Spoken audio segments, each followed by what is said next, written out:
Hello everyone, this is question 1 on paper 2 from 2023 for Edexcel A-level. So let's have a look at this question. So it says the following. It says find, so f of x is equal to x cubed plus 2x squared minus 8x plus 5, and it says find f double dashed of x. So I've written down our f of x cubed are 2x squared minus 8x add 5. So the first derivative f dashed is going to be 3x squared add 4x minus 8.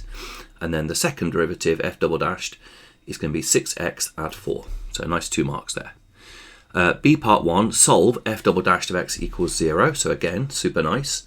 So we just put f double dashed equals to 0. So that's our 6x add 4 equals 0.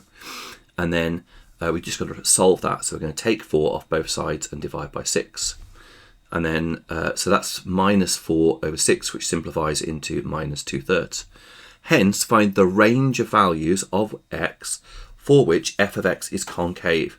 Now, you may remember that something is concave. Our year 13 knowledge says that something is concave when the second derivative is less than 0. So it's just literally our answer from before as being less than 0, less than minus 2/3 rather, and they will accept less than or equal to minus 2/3. So a nice little question there just to start us off on this paper. I'll see you in the next video.